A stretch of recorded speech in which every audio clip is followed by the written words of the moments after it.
നമുക്ക് ഒരു അടിപൊളി തക്കാളി ചോറ് ഉണ്ടാക്കിയാലോ.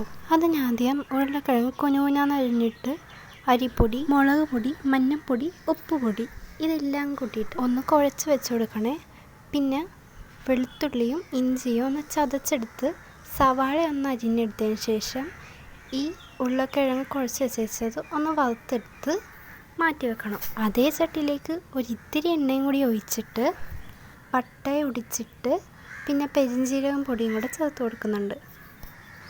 അതിനുശേഷം വെളുത്തുള്ളി ഇഞ്ചിയും ചതച്ച് വെച്ചതുണ്ടായിരുന്നല്ലോ, അതും കൂടി ഇട്ട് കൊടുത്തിട്ടുണ്ട്.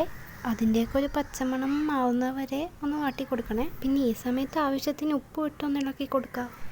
പിന്നെ ഇതിൽ ഇളക്കിക്കൊണ്ടിരിക്കുന്നത് ഞാനും പൊടികളിടുന്നത് അമ്മയുമാണ്. ചുമ്മാ ഞങ്ങൾ കൈയിട്ടങ്ങനെ കുളമാക്കണ്ടല്ലോ.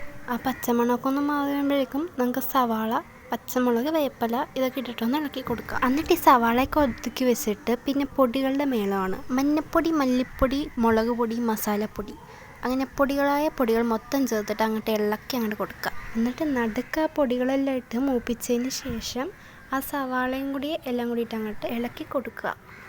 അങ്ങനെ ഇളക്കി ഒരുവിധം ആയതിന് ശേഷം അതിലേക്ക് ഒരു 2-3 തക്കാളി അരച്ചത് ചേർത്ത് കൊടുക്കുക. 2-3 അല്ല, ഒരു 4 എണ്ണം. അങ്ങനെ ആ തക്കാളി എല്ലാത്തിലും കിടന്നങ്ങ് സെറ്റായിട്ട് വരണ്ട് വരുന്ന സമയത്ത് അതിലേക്ക് നമ്മൾ നേരത്തെ വറുത്ത് വെച്ച ഉരുളക്കിഴങ്ങുണ്ടല്ലോ, അതൊന്ന് ചേർത്ത് കൊടുക്കുക. അങ്ങനെ എല്ലാം കൂടി വരണ്ടുണങ്ങി ഒരു മസാലപ്പരിവ് ആകുമ്പോഴേക്കും ചട്ടിയിൽ ഒരിത്തിരി ഗ്രേവി മാത്രം വെച്ച് ബാക്കി ഗ്രേവി എടുത്ത് മാറ്റി അതിലേക്ക് ചോറിട്ട് കൊടുക്കുക. എന്നിട്ട് അത് അടച്ച് അതിൻ്റെ മീതെ ഒരു കല്ലും കൂടെ വെച്ച് കഴിഞ്ഞാൽ ശുഭം.